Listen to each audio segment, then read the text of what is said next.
Olá, sou Tomás Menezes, aluno do curso de Direito aqui no INSPER. Estou aqui para compartilhar com vocês o quarto episódio da nossa websérie. No episódio anterior, vimos a trajetória percorrida por um profissional formado em Direito que sonhava em ser juiz federal e conseguiu. E hoje vamos apresentar mais uma trajetória inspiradora no Direito, desta vez ligada à área de negócios. E como sempre, sob o olhar de quem vive a experiência na prática. Vamos lá?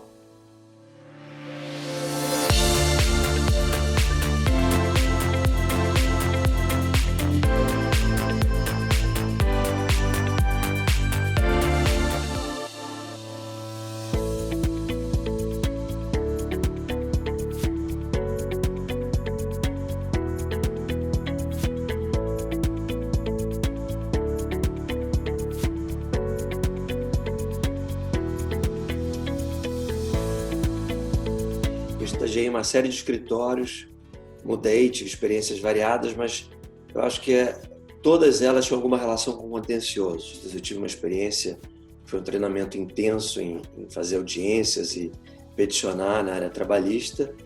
Então, cíveis, trabalhistas, fiscais, mas sempre ou no judiciário ou nos órgãos administrativos, onde tinha o processo administrativo organizado, contencioso. Quando eu me formei, eu acabei contratado a primeira proposta, ou a melhor proposta que eu recebi, foi do Veirano Advogados, na época no Rio de Janeiro, e fazia qualquer tipo de processo judicial e administrativo, e independentemente da área do direito. E logo depois de um ano de formado, recebi um convite de um ex-professor meu de faculdade, o Chico Musnick, para formar o que na época se chamava Barbosa Musnick. Fomos 12 advogados formando Barbosa e Musnick, 12 sócios, e depois alguns dos fundadores saíram, mas eu acabei ficando no Barbosa Musnick, depois se transformou em Barbosa Musnick Aragão, e lá fiquei por 15 anos. No começo, o escritório era grande para os padrões da época, mas era um escritório bastante fácil de administrar. Tinha 12 pessoas, mas foi crescendo em número de advogados vertiginosamente. O escritório proporcionou grande sucesso para os sócios, mas como instituição, ele não era uma instituição. Então, ele precisou começar a ter os fundamentos de uma instituição, porque com um número cada vez maior de advogados, sem regras e estrutura e mecanismos, o caos vai imperando. E então fui me dedicando no começo de uma forma não formal, não, eu diria, combinada com outros sócios, tudo era meio por assembleia, as decisões todas, mas eu fui assumindo naturalmente um papel de coordenação de algumas atividades de gestão do escritório, e em determinado momento nós contratamos um CEO, alguns CEOs de companhias para gerirem um BMA, na esperança que eles dessem jeito lá atrás nas estruturas de gestão e de liderança do escritório. Um deles, que veio da GP, ficou lá com algumas dificuldades e disse: olha, eu descobri aqui que é impossível eu gerir vocês porque eu não tenho legitimidade, eu não sou um dos sócios, vocês precisam de um managing partner. Descobri que isso existe aqui, que é um sócio que se dedica à gestão. No começo eu não me interessei muito, e aí depois eu acabei sendo eleito para essa função, aceitei, e aí virei o primeiro managing partner formal do escritório. Como condição para assumir, eu pedi uma mudança das regras formais de tomada de decisão no escritório, criamos um conselho, como se fosse um conselho de administração, de pequena parte dos sócios, e aí assumi o voto de Minerva nesse conselho. Eu era o chairman desse conselho e era o que seria um CEO do escritório. Eu fui gradativamente diminuindo meu tempo dedicado às atividades de M&A, aos meus clientes, e o escritório, quando eu saí, tinha 700 pessoas. E eu tinha outros desejos. Apliquei para um mestrado fora em administração, queria ter essa formação também. Aí eu fui para os Estados Unidos, fiz um mestrado de administração em Stanford, um mestrado que é um MBA para gente um pouco mais velha. Eu fiquei lá um ano pensando muito nas ineficiências do direito, vendo o que havia lá no Vale do Silício em inovação para o direito, né? E voltei com a cabeça de fazer coisas ligadas ao direito, mas que se aproveitassem das ineficiências, mas ao mesmo tempo deixassem um legado. Só que quando eu voltei de Stanford, eu recebi convites glamurosos para fazer coisas que não tinham muita relação com o direito. Eu fui administrar primeiro um banco americano aqui no Brasil, chamado Lazard Frères, embora tenha esse nome francês, é um banco americano, fazendo M&A, advisor de M&A novamente.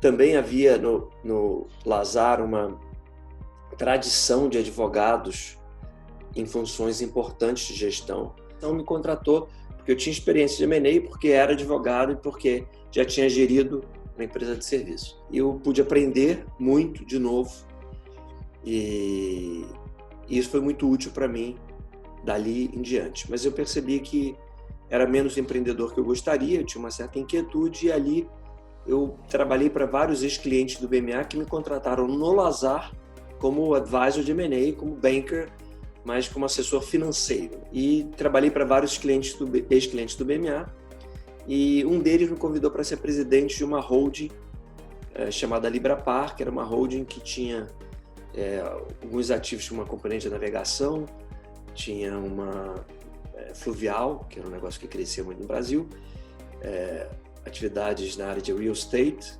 variadas e um pequeno aeroporto para apoio à indústria de óleo e gás. Da minha época de contencioso, eu tinha a convicção de que para ganhar no judiciário, obviamente ganha quem conta a melhor história, né? Você tem que ter fatos e tem que lidar com os fatos, sobretudo se você não está tendo uma discussão que é sobre a constitucionalidade de um tributo, que é matéria pura de direito, mas hoje, por exemplo, nas arbitragens tão comuns. E os clientes mais preparados, que reuniam as melhores informações, que tinham mais documentos, e os advogados que se dedicavam mais a preparar o caso com alguma antecedência, entendendo profundamente o que de fato tinha acontecido e extraindo consequências desses fatos, ganhava mais. O advogado que fazia assim ganhava mais. Eu tinha essa crença. Então, uma das coisas que eu criei depois que saí dessa empresa Librapar, na minha holding, foi uma empresa de prestação de serviço liderada por engenheiros e a gente formou uma empresa chamada Athena, com TH, Athena DSS, Dispute Support Services. Eu não trabalho na Athena, sou chairman da Athena investidor, mas criei o conceito com esses outros sócios para prestar serviços de produção de provas com base em informações públicas ou não protegidas de sigilo, né? Mas pré-produção da tese fática, mais do que provas, para grandes litígios. Além da Athena, a gente tem um business chamado Esfera, que presta serviços de gestão de infraestrutura e corta o risco do negócio com advogados que querem ter sua própria prática profissional, uma plataforma para advogados com uma certa senioridade. E o terceiro é um negócio fundado por um ex-sócio meu, lá do BMA, que é uma empresa de prevenção à lavagem de dinheiro, porque várias instituições financeiras precisam ter mecanismo de prevenção à lavagem do dinheiro. Além disso, eu sou advisor de coisas mais complicadas, usando um pouco meu chapéu. Aí eu que faço portas afora, né? Em cada uma das investidas eu tenho um CEO que toca. Eu acho que o que falta primeiro é crítica. Crítica ao direito, não crítica a um dispositivo de lei, isso tem. É crítica ao papel do direito na sociedade, como ele pode ser melhor a despeito dos interesses dos próprios advogados. Os advogados se beneficiam da complexidade do direito. E depois um pouco de conhecimento de outras áreas do conhecimento, como a economia, sobretudo a economia, e administração. A trajetória do Bruno mostrou que, tanto nos grandes escritórios de advocacia, como também em empresas, é possível conciliar o exercício do direito com o empreendedorismo e a inovação. Se a trajetória de sucesso do Bruno te inspirou, a graduação em Direito do INSPER é o seu lugar. Nos próximos episódios da nossa série, vamos te apresentar outras histórias e possibilidades de atuação profissional no direito. Fique de olho e até lá!